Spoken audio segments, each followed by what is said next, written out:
I drove 800 miles to get to my daughter Clara's wedding. I knocked on her door at 6 o'clock in the morning, my suitcases in hand and my heart full of emotion. When she opened the door, her first reaction wasn't an embrace. She looked at me as if I were a stranger and said, "I'm sorry, Mom. I didn't know you were coming." In that moment, something inside of me broke. 71 years lived, 800 miles driven, and my own daughter was acting as if my presence were an inconvenience. But that was nothing compared to what came next. My son-in-law, Julian, appeared behind her with that phony smile that had always given me a bad feeling, and he let slip the words that would change everything forever. "She thinks $63,000 guarantees your presence here." My blood ran cold, not because of the amount I had given for her wedding, but because of the coldness with which he said it, as if I were an investor, not a mother. "My name is Eleanor. I am 71 years old, and for decades I believed that being a good mother meant giving everything without expecting anything in return. Clara is my only child.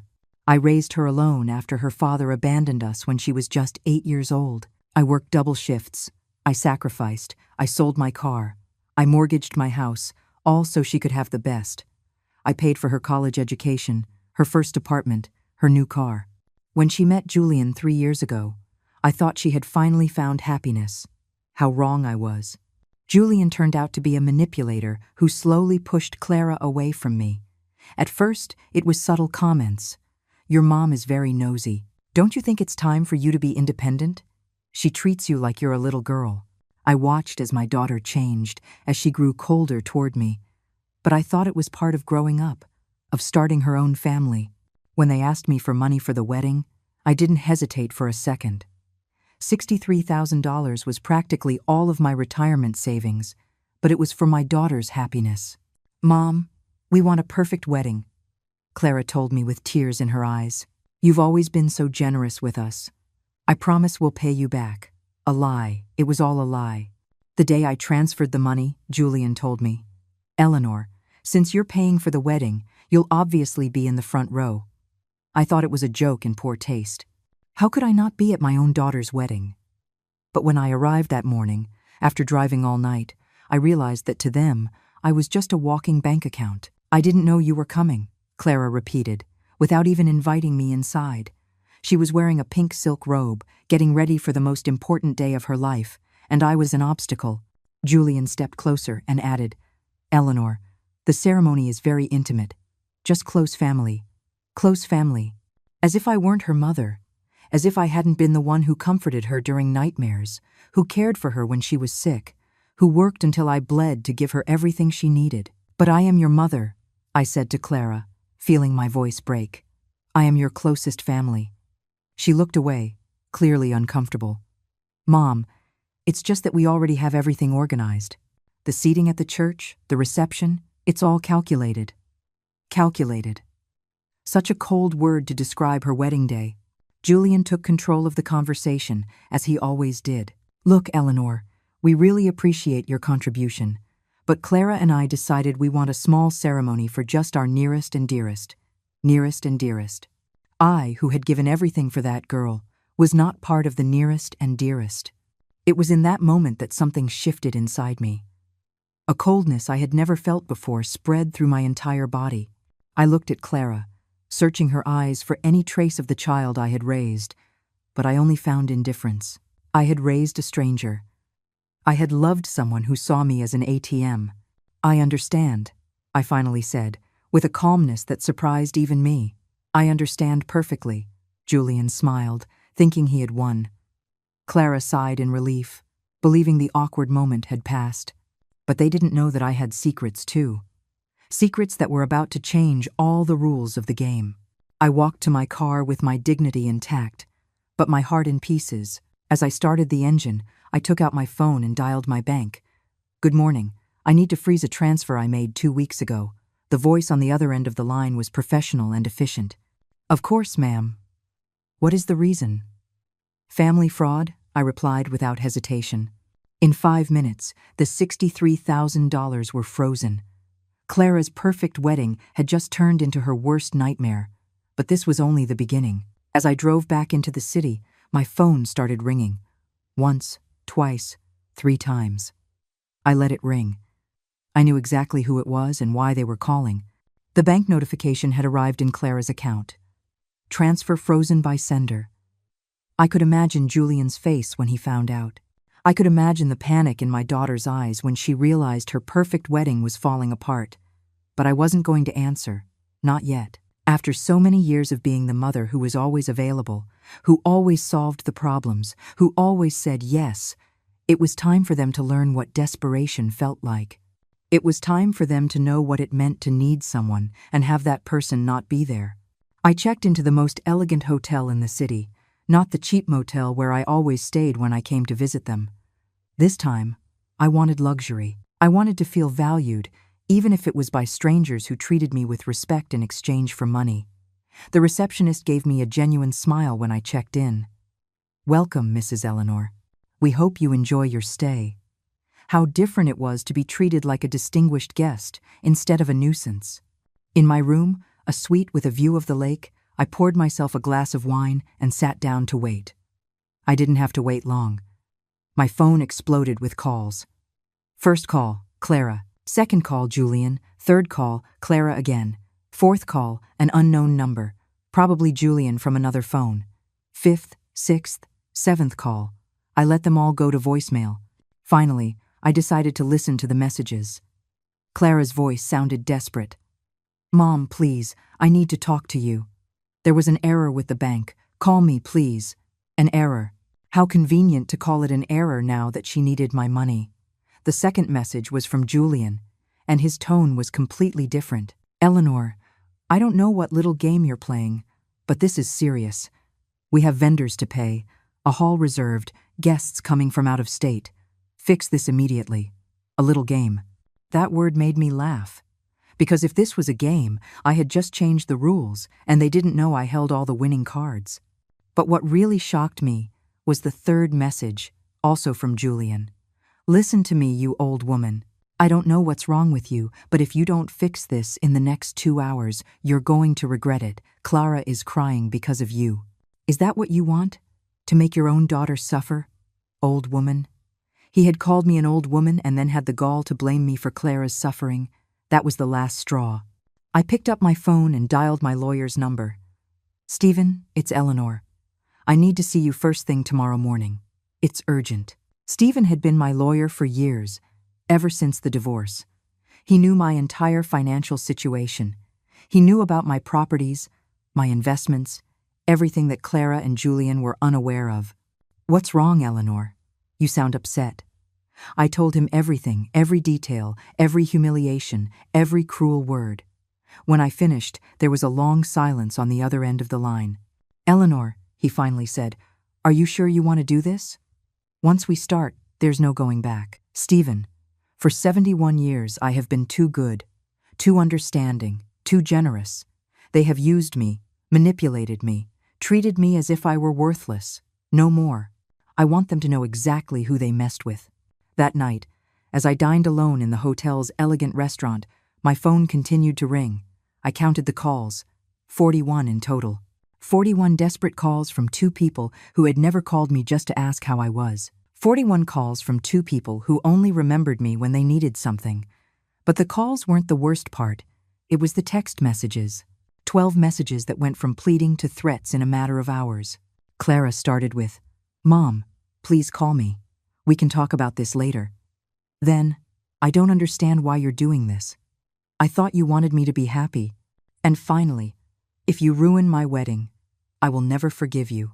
But it was Julian's text that truly showed me his true colors.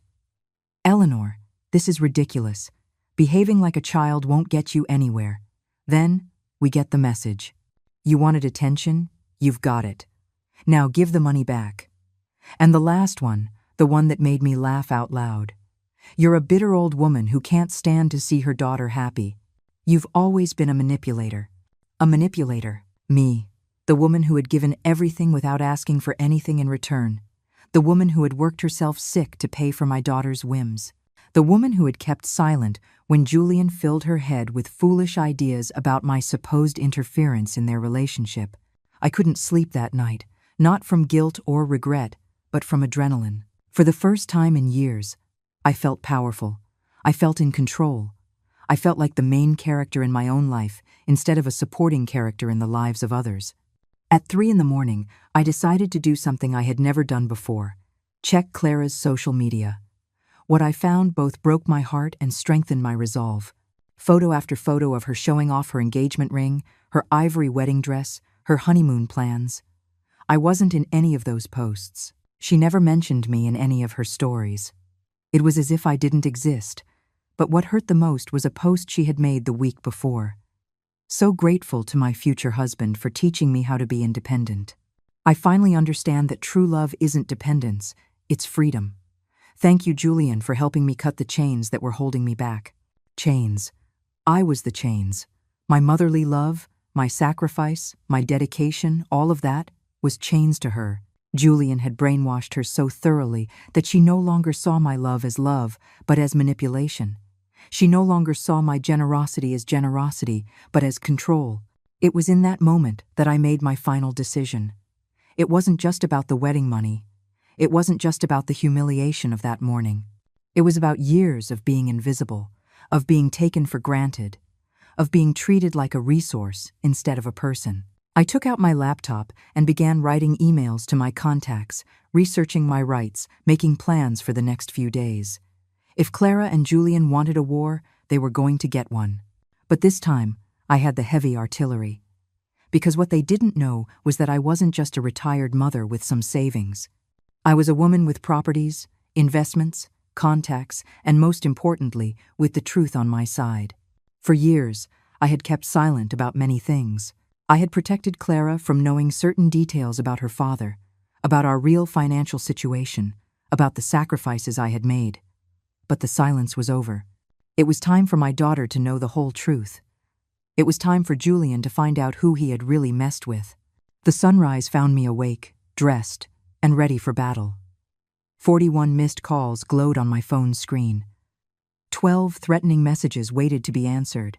But I was no longer the Eleanor of yesterday. I was no longer the mother desperate to please her daughter.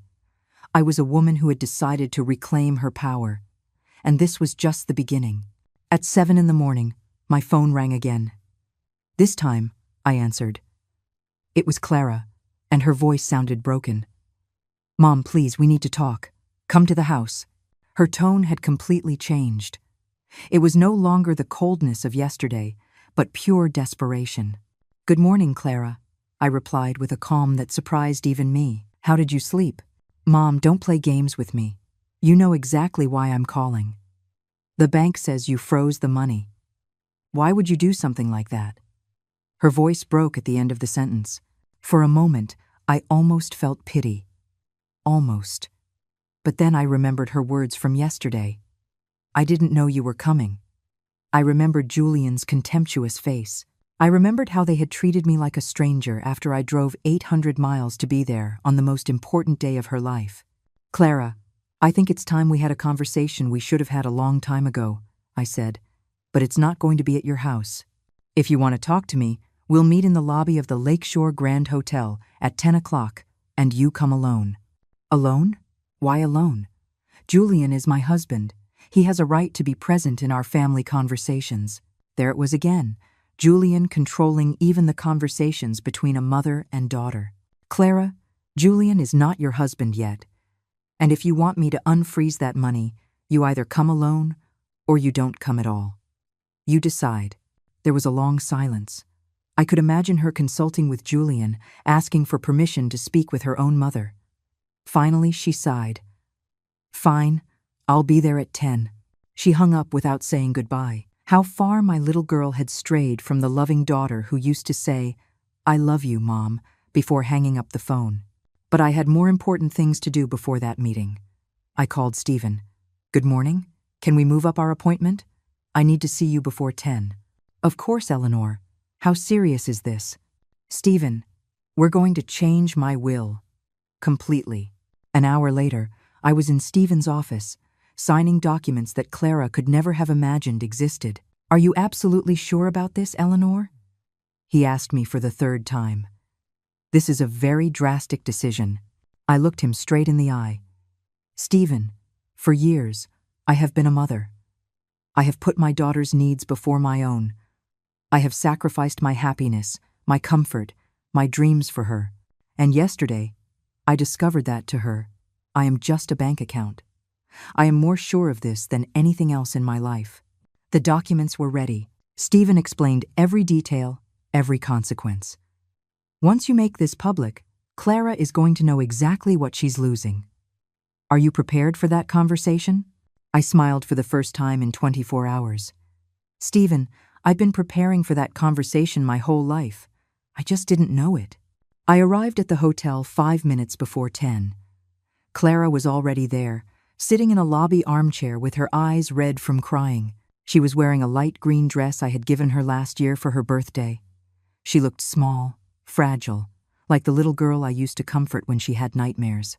For a second, my mother's heart softened, but then I remembered Julian's words. She thinks $63,000 guarantees your presence. Mom, she said, standing up as she saw me, and tried to hug me. I took a step back. Sit down, Clara. We have a lot to talk about. Her eyes filled with tears when she saw me reject her embrace. Mom, why are you acting like this? I don't recognize you. You don't recognize me? That's interesting, because I didn't recognize my daughter yesterday when she shut the door in my face. After I drove 800 miles to be at her wedding, I sat across from her, maintaining the distance. Tell me, Clara, at what point did you decide that your mother didn't deserve to be at the most important day of your life? Mom, it wasn't like that. It's just complicated. Complicated? What a convenient word to avoid taking responsibility. Julian thought it would be better to have an intimate ceremony for only the closest family. And I'm not close family. The woman who gave birth to you, who raised you alone, who worked double shifts to give you everything you needed, she's not close family? The tears started to stream down her cheeks. Of course you're close family. You're my mother. But Julian says you've always been very intense with me, that I need space to create my own family. Intense. That's the new word they found to describe my motherly love.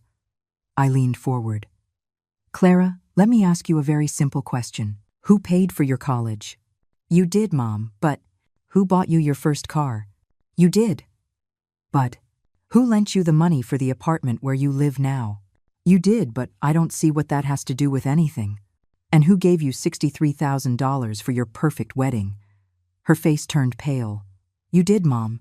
You've always been generous with me. That's why I don't understand why now. Why now what, Clara? Why now am I refusing to be treated like an ATM? Why now am I refusing to be invisible in my own daughter's life? You're not invisible. You're very important to me. Her voice sounded desperate. Important. Clara, yesterday, your fiancé told me that you two believed $63,000 guaranteed my presence at the wedding, as if I were a guest who had bought a ticket, as if my place in your life depended on how much money I gave you. Julian didn't mean it like that. He was just nervous about the wedding. You know how people get when they're stressed. There she was again, defending Julian, justifying the unjustifiable. Clara, do you know what the saddest part of all this is? You can't even see when someone is manipulating you anymore. Julian has brainwashed you so well that you now believe your mother's love is toxic. He hasn't brainwashed me. Julian helps me be independent. He helps me grow as a person. Independent. How ironic. Independent, Clara. You're not independent. You've gone from depending on me to depending on him. The difference is, I never made you feel guilty for needing me. That's not true. Julian truly loves me. He wants what's best for me. What's best for you, and what's best for you includes humiliating your mother on your wedding day? It includes treating me like a stranger after everything I've done for you? Clara stood up, clearly agitated. Mom, stop. I came here to ask you to unfreeze the money. The wedding is tomorrow. We have everything paid for with that money. If you don't release it, we're going to be humiliated in front of all our guests. Oh, so now you need me. Now I'm important. What a coincidence that your filial love shows up just when you need something from me. I stood up too, looking her directly in the eye. Tell me one thing, Clara. In the last 6 months, how many times did you call me just to see how I was doing? How many times did you come to visit me without asking for something? Her silence was more eloquent than any answer. Exactly. 0 times. The only time you talk to me is when you need something. Money, favors, for me to watch your dog when you go on trips. But you never call just because you miss your mother. That's not true. I love you, Mom. You love me? Really? Then tell me, when was the last time you said I love you without it being attached to a request for money? Again, the silence. Another nail in the coffin. Clara, I'm going to tell you something I've never told you. Something I've kept secret all these years because I wanted to protect you. Her eyes widened with curiosity and fear. When your father left us, I had two options. I could have gone with him, as he asked, and left you with my sister. Or I could stay with you and raise you by myself. Dad asked you to go with him? Her voice was barely a whisper. Yes, Clara. Your father asked me to leave everything and go with him to start a new life without you. He said you were too young, that you wouldn't remember us, that my sister would raise you well. Tears streamed freely down her face now. I chose to stay with you. I chose to be a single mother. I chose to sacrifice my chance at a new life because you were more important than anything in the world. My own voice broke, and now, 43 years later, my own daughter treats me like I'm an inconvenience. Mom, I didn't know. No, Clara, you didn't know because you never asked. You were never interested in how much it cost to raise you alone. You were never interested in how many nights I stayed up wondering if I was doing the right thing. You were never interested in the fact that I turned down 3 marriage proposals because no man was ever going to be more important than my daughter. The hotel lobby had become our stage of pain. Other guests glanced at us discreetly, but I no longer cared. This conversation had to happen. Do you know what the most painful part of all this is, Clara? You've become the very thing I tried to prevent. You've become someone who abandons their family when they no longer need them. Clara collapsed into the armchair, sobbing uncontrollably. Mom, I didn't want to hurt you. It was never my intention. It's just that Julian says, Enough, I shouted, and the entire lobby turned to look at us. Enough of, Julian says. Julian thinks. Julian's opinion. Where is Clara in all of this? Where is my daughter who had a mind of her own? I don't know what to say. Her voice was that of a lost child. Julian helps me see things differently. He says you've been very controlling, that you never let me grow up. Controlling. There was that word again. Clara, tell me something. When have I controlled you? When have I forbidden you from doing something you truly wanted to do? Well, you always had an opinion about my boyfriends. An opinion, not a prohibition. Remember David? That boy who hit you in college. Do you remember what I told you? Her eyes filled with recognition. You told me that no man had the right to lay a hand on me. Exactly. And was that control? Or was that a mother's protection? It was protection, she admitted in a low voice. And what about Evan, the one who cheated on you with your best friend? Do you remember what I told you? You told me I deserved someone who respected me. And was that control? Or was that love? Silence. So, explain to me how Julian has convinced you that my love is control and his manipulation is freedom. Clara fell silent, processing my words. I could see the confusion in her eyes, the internal struggle between what she felt and what she had been taught to think. Mom, Julian doesn't manipulate me. He loves me. He loves you, Clara? A man who loves you doesn't push you away from your mother. A man who loves you doesn't make you choose between him and your family. A man who loves you doesn't convince you to treat the person who has loved you most in your life poorly. But he says I need to be independent. Clara, look around you. Look at this luxurious hotel where I'm staying. Do you think a dependent woman can afford this? Do you think a woman with no resources can freeze $63,000 as if it were pocket change? Her eyes widened in surprise. I hadn't thought of that. No, because Julian has made you believe I'm a needy old woman who depends on you too. But the reality is very different, my love. I took out my phone and showed her the screen. This is my main bank account. Read the figure. Her eyes widened like saucers. Mom, is this real? Very real. And this is just one of my accounts. Do you want to see the others? I don't understand where all this money came from. Work, smart investments, properties I bought when you were little. Remember those weekends I would take you to visit friends? I was actually looking at properties, making investments, building a future for both of us. Clara put her hands to her mouth. All this time you've had so much money, and you never told me. For what? So you would love me for my money? So Julian would set his sights on my bank account instead of your heart? I wanted you to love me for who I am, not for what I have. But Mom, if you have so much money, why did you work so hard? Why did you always say money was tight? Because I wanted to teach you the value of hard work. I wanted you to know that good things are earned. I wanted to raise you with values, not with whims. The tears returned to her eyes. Mom, I feel awful. I didn't know any of this. No, Clara, you didn't know because you never asked. In all these years, you were never interested in how I was really doing, what plans I had, what I dreamed for my future. You were only interested in what I could give you. That's not true. Her voice was less convincing each time. No? Then tell me. Do you know what my favorite color is? Silence. Do you know what my favorite food is? More silence. Do you know what I like to do in my free time? The silence was deafening. You know nothing about me, Clara. To you, I'm just Mom, the one who solves problems and gives money. But I am Eleanor. I am a 71-year-old woman with tastes, preferences, dreams, and plans. I am a whole person, not just your mother. Mom, Let me finish. Yesterday, when Julian said you two thought $63,000 guaranteed my presence, he confirmed what I already knew. To you two, my value is measured in money. As long as I can give, I'm useful. When I can't, I'll be disposable. Don't say that. You know I love you. You love me? Then answer this. Why, on your entire social media page, in all your wedding photos, in all your posts about your happiness, do I never appear? Why do you never mention me? Why is it as if I don't exist in your life? Clara hung her head in defeat. Julian says that posting too much about family is in poor taste. And what do you say? What do you think? Or do you not think for yourself anymore? My voice hardened. Clara, when was the last time you made a decision without consulting Julian? He's my partner. It's normal to consult him on things. Normal?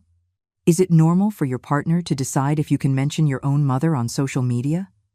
Is it normal for your partner to have an opinion on whether your mother can come to your wedding? He just wants to protect me. Protect you from what? From your own mother? I leaned forward, staring at her intently. Clara, I'm going to tell you something I hope you understand. Julian doesn't protect you from me. He isolates you from me. And there is a huge difference. I don't understand the difference. Protection gives you tools to face the world. Isolation takes away your tools so that you depend on the person isolating you.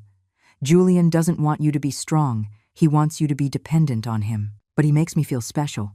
Special or needed? Clara, have you ever wondered why Julian never had a problem with me paying your expenses, but he does have a problem with me maintaining a close relationship with you? Clara frowned, thinking, I hadn't looked at it that way. Of course not, because he's very clever. He lets you receive my money, but not my love. He lets you benefit from my generosity, but not from my wisdom. He makes you my heir, but not my daughter. Mom, you're confusing me. No, Clara. I'm clarifying things for you. For the first time in years, I'm telling you the unfiltered truth. I leaned back in the armchair, emotionally exhausted. Now tell me, what's more important to you? The money for your wedding or the relationship with your mother? Both. Why do I have to choose? Because yesterday, you two already chose. You chose the money when you closed the door on me. You chose the money when you treated me like a vendor instead of a mother. You chose the money when you humiliated me in front of my son-in-law. We didn't choose the money. Her voice sounded less certain. No? Then explain to me why Julian mentioned the $63,000 within the first 5 minutes of the conversation. Explain to me why his first concern wasn't apologizing for treating me poorly, but ensuring the money was still available. Clara fell silent, processing. I could see in her eyes that the pieces of the puzzle were starting to fit together. Mom, what do you want me to do? I want you to think for yourself, without Julian's influence. I want you to remember who you were before you met him. Were you more dependent on me, or were you more authentic?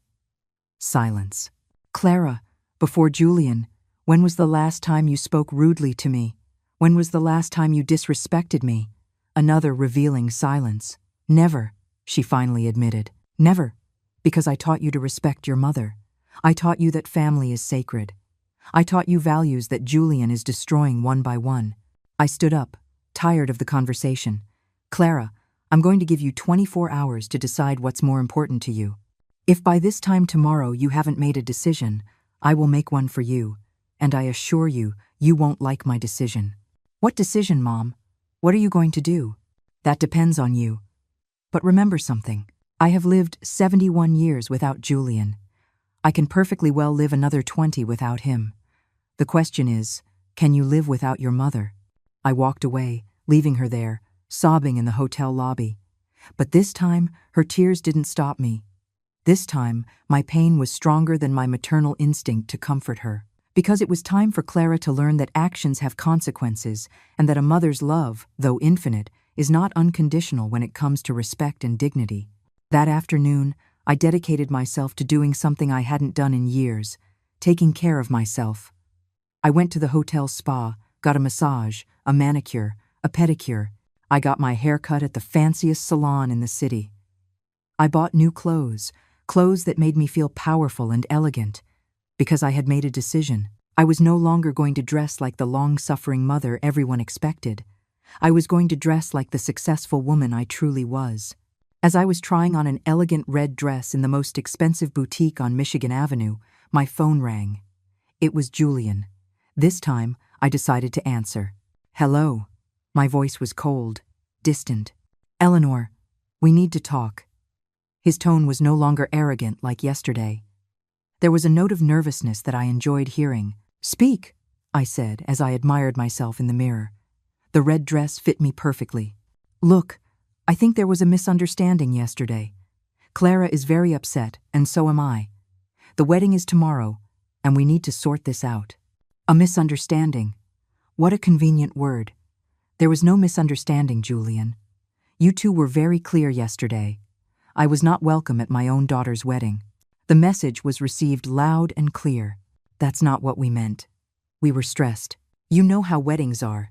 Julian, let me ask you something. In these 3 years, have you ever treated me like your girlfriend's mother? Or have you always seen me as an obstacle? There was a long silence. I don't know what you're talking about, Eleanor. I've always respected you. I laughed, a genuine laugh that surprised even the saleswoman. Respected me? Calling me an old woman is respect? Saying I'm a manipulator is respect? Convincing my daughter that my love is toxic is respect? I never said those things. Julian, do you think I'm stupid? I'm 71 years old.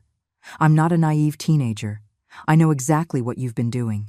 You've been poisoning my daughter against me since the day you met her. That's a lie. I love Clara. Do you love her? Or do you love what she can give you? Because a man who loves a woman doesn't push her away from her family.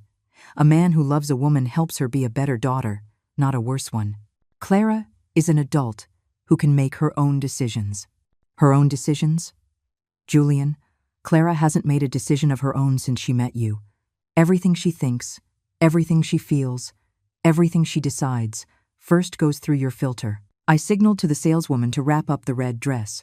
I was taking it. Eleanor, we didn't call to argue about our relationship. We called to ask you to release the wedding funds. Ah, there's the truth. You didn't call to apologize for treating me poorly. You didn't call because you realized you made a mistake. You called for the money. The wedding is tomorrow. We have commitments, vendors to pay. We can't cancel everything at the last minute. And that's my problem? You two decided I wasn't important enough to be at the wedding. Now I'm deciding your wedding isn't important enough for my money. You're being very cruel, Eleanor. Do you really want to ruin your own daughter's wedding? Cruel. That word stopped me in my tracks. Julian, do you know what's cruel? Cruel is raising a daughter alone for 43 years and having her shut the door in your face on her wedding day. Cruel is working yourself sick to give your daughter everything and having her treat you like a stranger. Cruel is loving unconditionally and receiving contempt in return. But the money is already committed. People are coming from out of town. It will be a public humiliation. Exactly. It will be a public humiliation.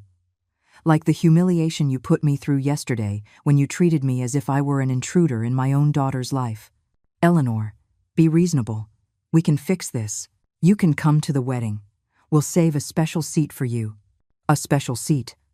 After paying $63,000, they were offering me a special seat as if it were charity. A special seat.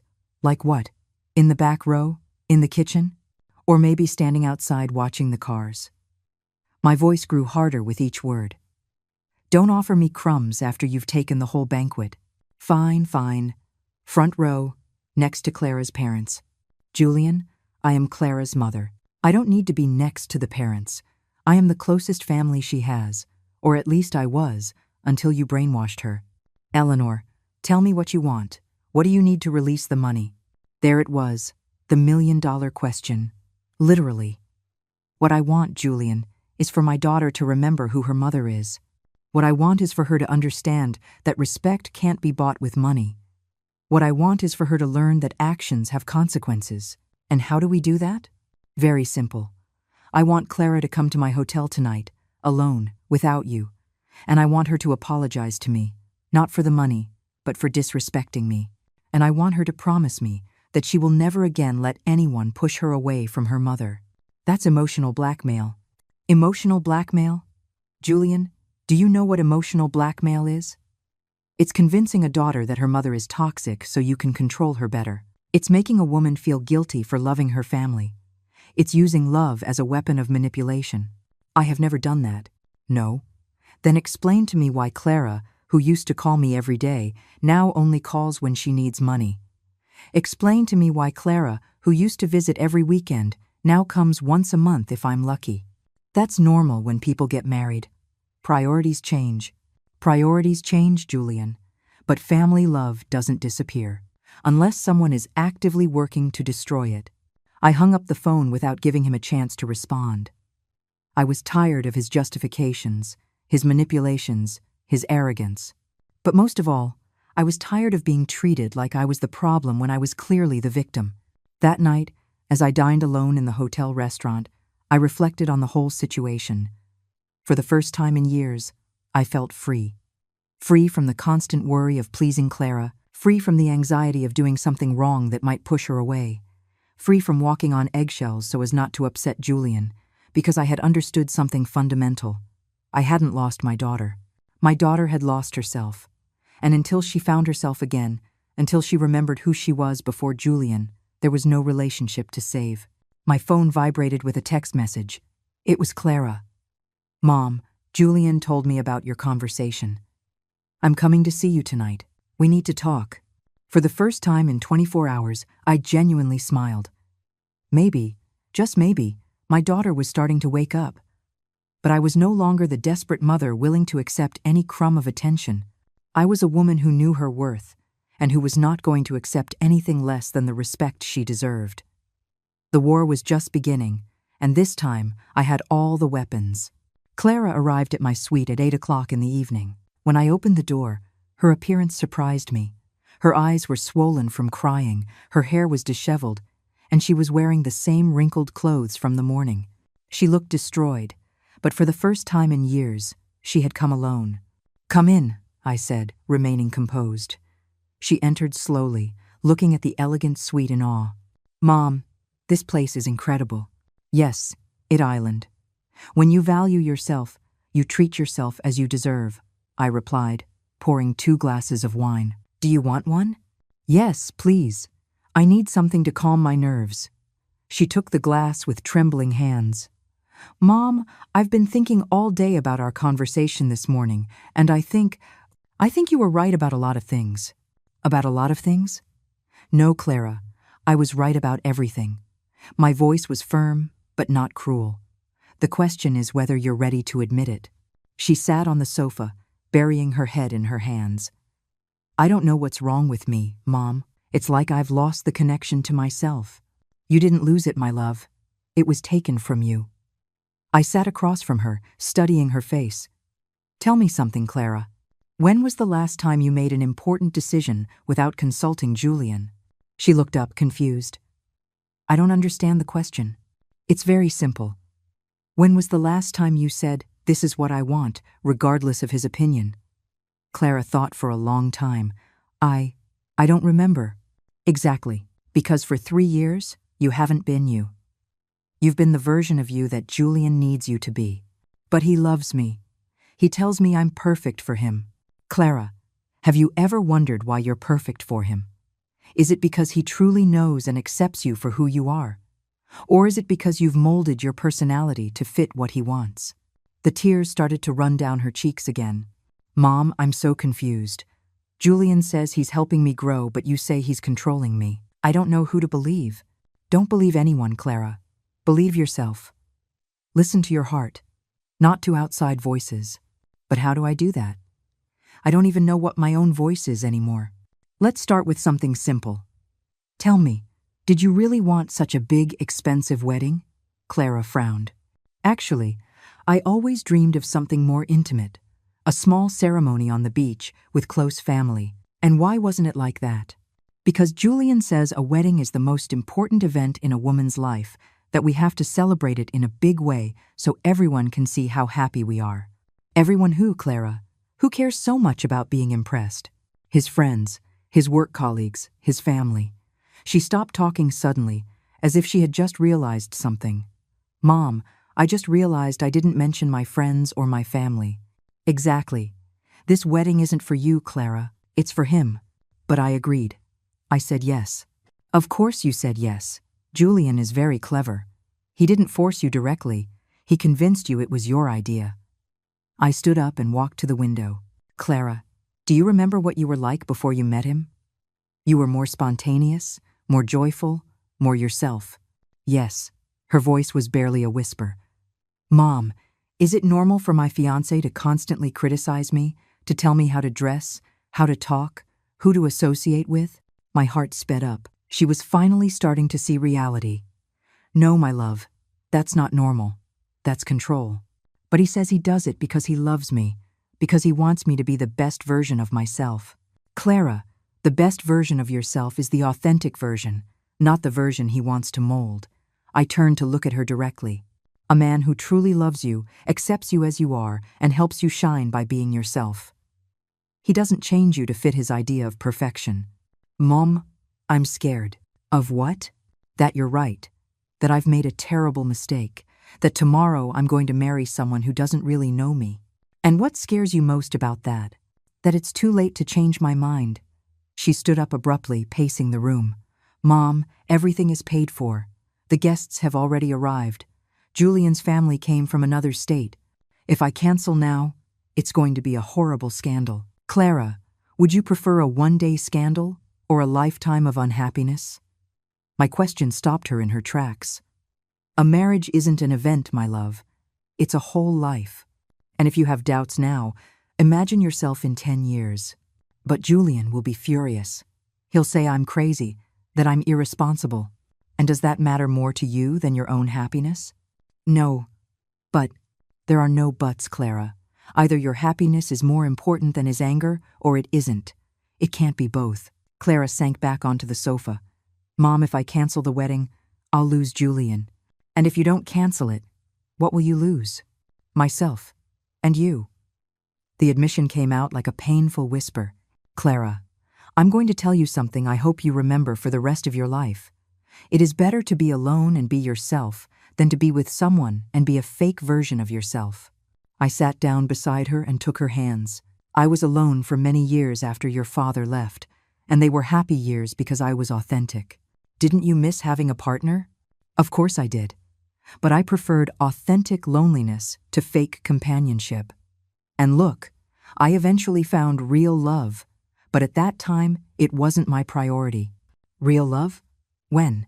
5 years ago, I met a wonderful man, Arthur, but I didn't tell you about him because by then, Julian had already convinced you that I was problematic. Her eyes widened like saucers.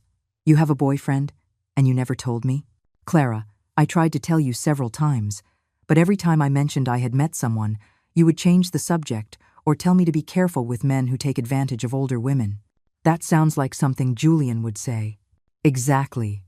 Because they weren't your words anymore. They were his words coming out of your mouth. I stood up, went to my purse, and took out a photo. Look, it was a photo of Arthur and me on our last trip together. We looked happy, relaxed, in love. Mom, he looks like he really loves you. He adores me, and I adore him. But I have never allowed him to change me or to push me away from you. Because when love is real, it doesn't destroy existing relationships, it enriches them. Does he want to meet me? He's dying to meet you. But he respects that I set the time and the manner. He has never pressured me to choose between him and my daughter. The comparison was obvious and painful. Mom, it hurts so much to realize all of this. I know, my love. But the pain of the truth is temporary. The pain of living a lie is for a lifetime. I sat beside her again. Clara, regardless of what you decide about the wedding, I need you to understand something. You are my daughter, and you will always be my daughter. But I will not allow myself to be disrespected. What does that mean? It means that if you choose to stay with Julian, and he continues to poison you against me, I will protect my own peace of mind. I will not continue to be the ATM for your relationship or the villain in your love story. Mom, I don't want to lose you. Then don't lose me. But don't expect me to settle for the crumbs of love that Julian allows you to give me. My voice hardened slightly. I deserve a daughter who defends me, who values me, who includes me in her life out of love, not obligation. Clara burst into tears. Mom, I've been horrible to you. I didn't realize what was happening. My love, realizing is the first step. Now the question is, what are you going to do with this new information? Clara cried in my arms for 20 minutes. They were not tears of manipulation or self-pity. They were tears of recognition, of genuine pain for having lost herself. When she finally calmed down, she looked at me with the clearest eyes I had seen in years. Mom, I'm going to cancel the wedding. Her words surprised me, though it was what I had hoped to hear. Are you sure? It's a very big decision. I'm sure. I can't marry someone who has pushed me away from the most important person in my life. I can't marry someone who makes me doubt my own mother. Clara, only cancel the wedding if you truly don't want to marry him. Don't cancel it for me. It's not for you, Mom. It's for me. I've realized I've been living the life he wants, not the life I want. She stood up from the sofa with determination. I'm going home right now, and I'm going to tell him I'm not getting married tomorrow. Do you want me to come with you? I have to do this alone, but I need to know that when I walk out of there, I'll have a place to go. You will always have a place with me, my love. Always. I hugged her tightly. But Clara, be prepared. Julian is not going to take this well. He's going to try to manipulate you into changing your mind. I know. But I'm not going to fall for his games anymore. She took my face in her hands. Mom, forgive me for being so blind. Forgive me for doubting your love. Forgive me for letting someone convince me that you were the problem. You're already forgiven, my love. The only thing that matters is that you've come to your senses. I walked her to the door. Call me as soon as you're done talking to him. No matter the hour. After Clara left, I sat on the balcony of my suite with a glass of wine, waiting. I knew the conversation with Julian wouldn't be easy. I knew he would use all his manipulative weapons to make her change her mind. But I also knew that my daughter had awakened. And an awakened woman is very difficult to put back to sleep. My phone rang at 11 o'clock at night. It was Clara, and she sounded agitated. Mom, I'm in my car outside the house. Julian is furious. He screamed horrible things at me. What kind of things? He said I'm crazy, that you brainwashed me, that I'm an irresponsible person who doesn't understand the consequences of her actions. And what did you say to him? I told him that for the first time in 3 years, I'm thinking clearly, that I realized he had pushed me away from you and from myself. He went crazy. Mom, I've never seen him like that. Did he hurt you? Not physically, but... Her voice broke. Mom, he said that if I leave him now, he'll ruin my life, that he'll tell everyone I'm an unstable lunatic, that he'll make me lose my job. Your job? What does your job have to do with this? He knows my boss. He said he'll tell him I'm an unreliable person, that I can't be depended on for anything important. Clara. That's called blackmail, and it confirms everything I told you about him. I know. But I'm scared. What if he follows through on his threats? My love, a man who threatens you to stay with him doesn't love you. He possesses you. And possession is not love. Mom, can I come to the hotel? I don't want to go back into the house. Of course. Come immediately. 20 minutes later, Clara arrived at my suite with a small suitcase. She looked pale but determined. I just packed the essentials. I'll come back for the rest of my things tomorrow when he's not there. How did he take the news of the cancellation? At first, he tried to convince me it was just pre-wedding jitters. Then he got angry and started screaming at me. Finally, when he saw I wasn't going to change my mind, he became cold and calculating. That's when he made the threats. Clara, that shift in strategy is typical of manipulators. First, they try to persuade you, then they intimidate you, and finally, they threaten you. I sat on the bed next to her. How are you feeling? Scared, but relieved. It's like I've woken up from a nightmare. And what are you going to do tomorrow? The guests will be arriving, expecting a wedding. I've already thought about that. I'm going to go to the church early and explain personally to the closest family members. For the rest, we'll put a sign at the entrance. A sign? Yes. It will say, "The wedding has been canceled by the bride's decision. We apologize for the inconvenience." Simple and direct. I was surprised by her resolve. And Julian? Julian can do whatever he wants. He can make up whatever stories he can think of. The people who truly know me will know I'm not crazy. Clara, I am so proud of you. I know this isn't easy. No, it's not easy. But Mom, for the first time in years, I feel like myself. And do you know the best part of all this? What's that?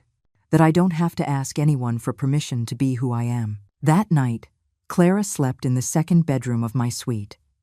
But before we went to bed, we did something we hadn't done in years.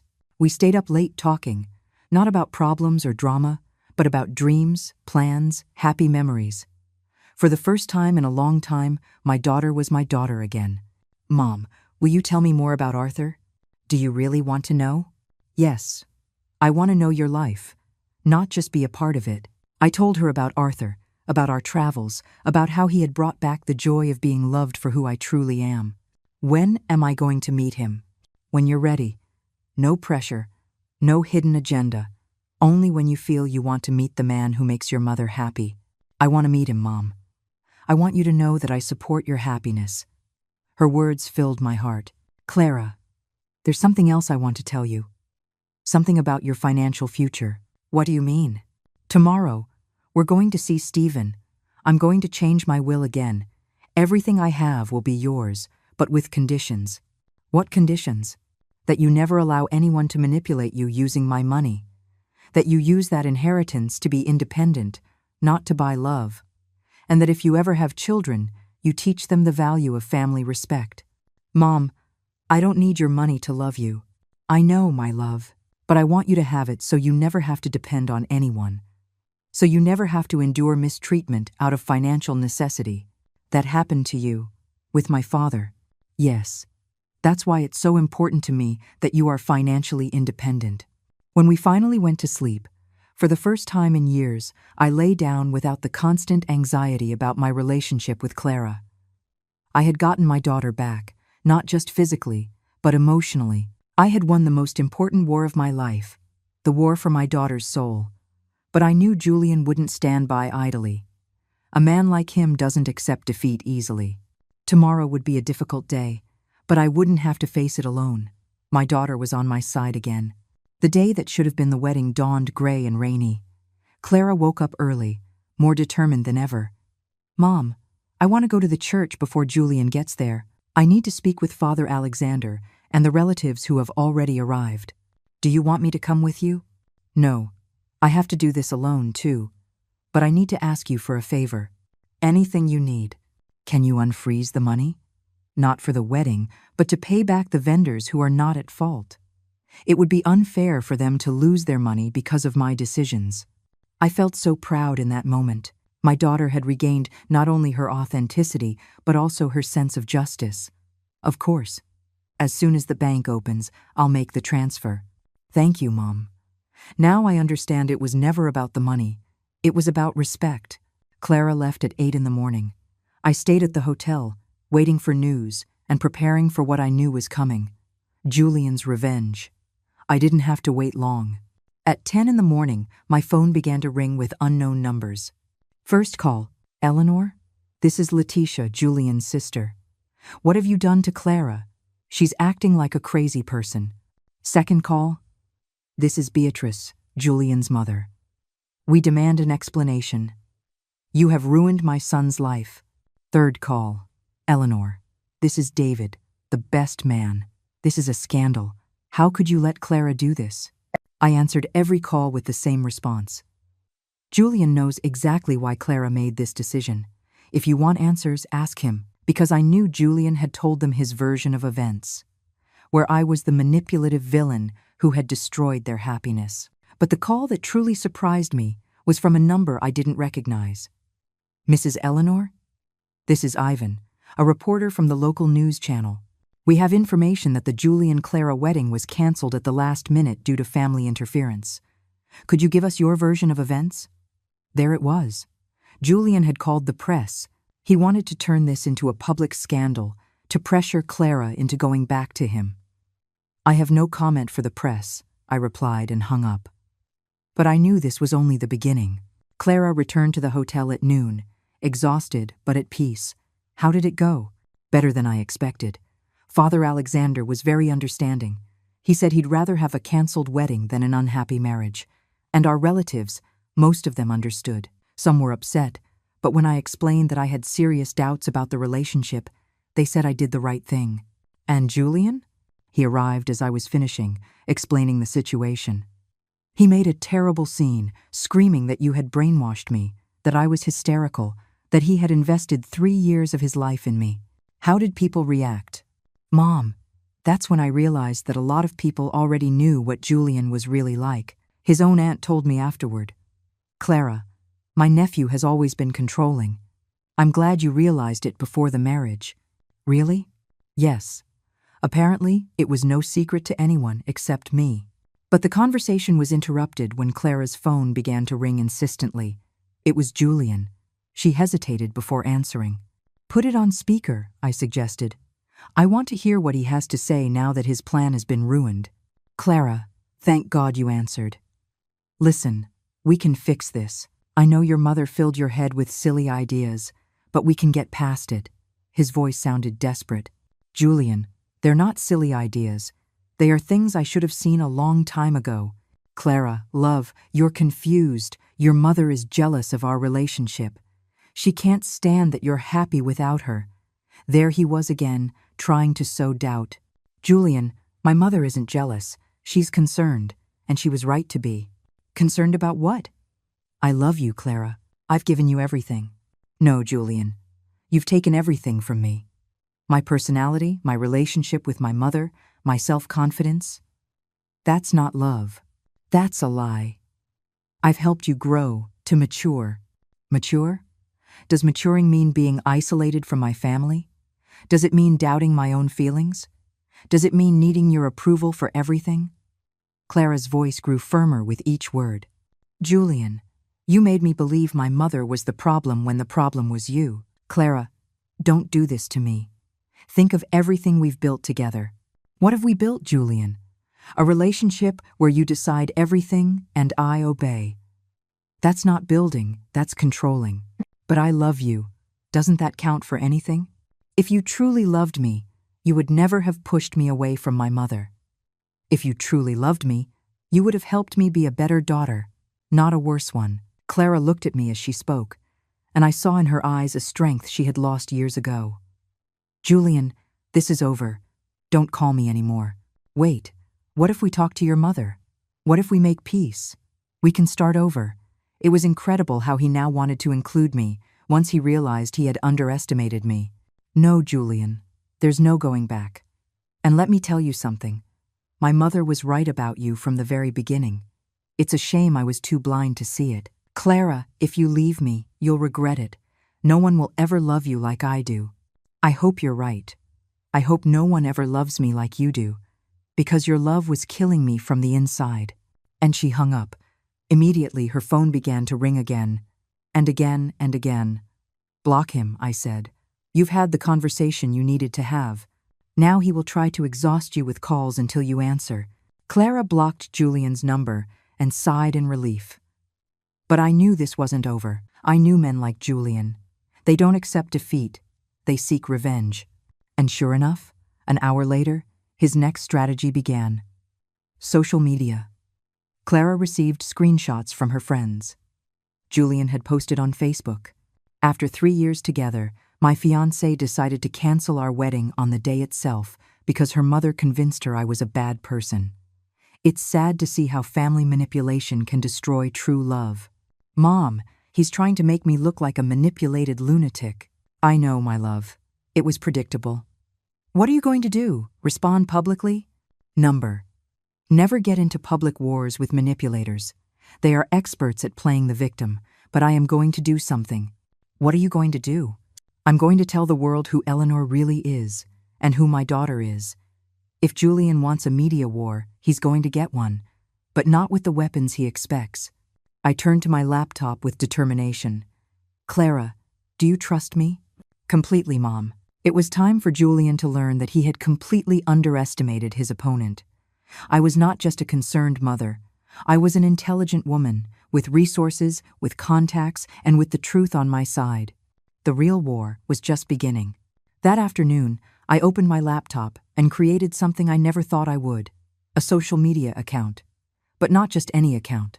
An account where I would tell my full story, with proof, with dates, with everything. If Julian wanted to play dirty, I was going to teach him how it's done when you have 71 years of experience. Mom, are you sure about this? Clara watched me type my first post nervously. My love, my whole life I have stayed silent when I've been attacked. I have been the polite lady who doesn't make a scene.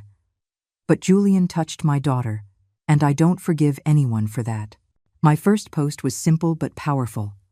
My name is Eleanor. I am 71 years old, and yesterday my daughter canceled her wedding. Her ex-fiancé is claiming I manipulated her. This is my real story, with proof.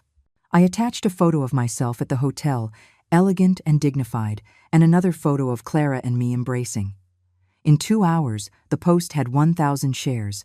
In 4 hours, 3,000. People were intrigued. Comments of support started pouring in. Mrs. Eleanor, tell us the truth. Mothers always know. Respect to women who defend their daughters. My second post was more direct. Julian says I manipulated my daughter. Let me show you the last conversations we had before she decided to cancel the wedding. I posted screenshots of his threatening messages, his insults, his blackmail attempts. Does this seem like the behavior of a man in love? The effect was immediate. The comments grew more intense. That man is an abuser. Good thing Clara realized in time. Julian is a classic manipulator. The narrative was changing. But my most powerful post was the third one. Julian says I ruined his life. I didn't ruin anything. I just stopped financing his show. I posted a screenshot of the $63,000 transfer I had made for the wedding, and another screenshot of when I froze it. A man who truly loves does not measure that love in money. That's when things went viral. Thousands of women began to share their own stories of financial manipulation. Mothers who had gone through similar situations, daughters who recognized the patterns of control. My story had become a symbol for something bigger. Clara was astonished. Mom, you have 50,000 followers in one day. I know, my love. Because there are many women who have lived this. I just put into words what many have felt. And Julian? Julian is desperate. Look, my daughter's ex-fiancé had started to respond aggressively on social media, but every response made him look worse. That old woman is lying. Clara was happy until her mother interfered. Eleanor is a professional manipulator. Every comment he made generated more support for us. He's sinking himself, Clara observed. Manipulators don't know how to act when they lose control of the narrative. Mom, many women are writing to me, telling me similar stories, some very sad. That's the power of speaking the truth, my love. The truth resonates. But the final blow came when we least expected it. One of Julian's ex-girlfriends, motivated by my story, decided to speak publicly. Her name was Letitia, and she had dated him for 2 years before he met Clara. Her testimony was devastating. Julian did the exact same thing to me. He pushed me away from my family, controlled my money, made me believe my mother was toxic. When I finally realized it and left him, he also tried to ruin my reputation.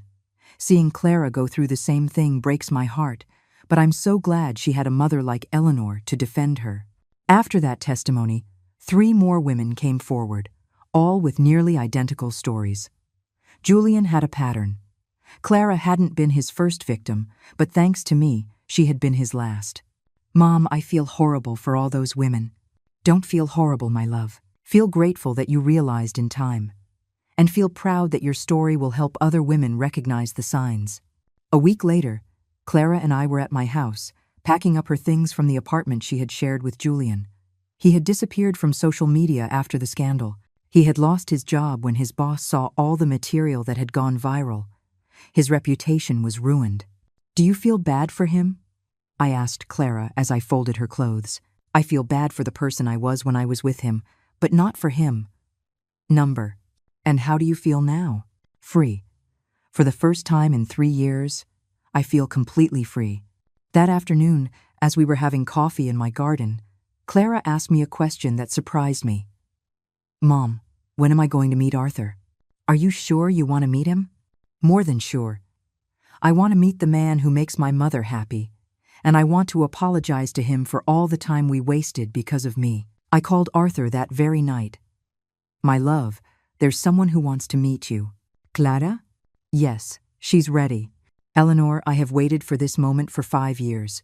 You don't know how happy you make me. The introductory dinner was the next day. Arthur arrived with flowers for both of us, and with the most genuine smile I had seen in years. Clara, your mother has told me so much about you that I feel like I already know you. Mr. Arthur, I'm so sorry you had to wait so long for this moment. There's nothing to be sorry for, my dear. The important thing is that we're here now. Throughout the dinner, I watched how Arthur naturally included Clara in our conversations, how he respected my role as a mother, how he never tried to compete for my attention. It was the behavior of a self-assured man who didn't need to isolate the woman he loves. Mom, Clara told me at the end of the night, now I understand the difference between real love and possession. Arthur loves you so much that he wants you to be happy in all areas of your life. Julian loved me so much that he wanted to be my only source of happiness. 6 months later, Clara had found a new job. She had made new friends and had started dating a man who encouraged her to talk to me every day. I had sold some of my properties, and Arthur and I had decided to travel the world together. Mom, there's something I want to tell you. We were having lunch at our favorite restaurant, a tradition we had resumed. Tell me, my love, I want to thank you for being strong enough to fight for me, even when I was against you. Clara, that's the difference between a mother and a manipulator. A mother fights for her child's well-being, even when it's hard. A manipulator fights for control, no matter the cost. Do you know what I admire most about all of this? What's that? That you never once said, I told you so. You never made me feel stupid for falling for Julian's manipulation. You just helped me get back up, because my goal was never to be right, my love. My goal was always to have you back. That night, as I was having dinner with Arthur in our apartment, he told me something I will never forget. Eleanor, what you did for Clara was extraordinary. Not many mothers would have the courage to risk their relationship with their daughter to save her from herself. Do you know what I learned from all of this, Arthur? What's that? That true love sometimes requires being brave. It requires saying no when everyone expects you to say yes. It requires standing up for what's right, even if it makes you look like the villain. And do you regret anything? Only one thing. That it took me so long to realize that I shouldn't have to apologize for loving fiercely. For years, I thought my motherly love was too much. Now I know that my motherly love was exactly what Clara needed to save herself. I don't regret driving 800 miles for a wedding I wasn't welcome at. I don't regret freezing $63,000. I don't regret fighting for my daughter when she couldn't fight for herself, because I learned that kindness should never be practiced at the expense of self-respect, and that a mother who knows her value raises a daughter who knows hers.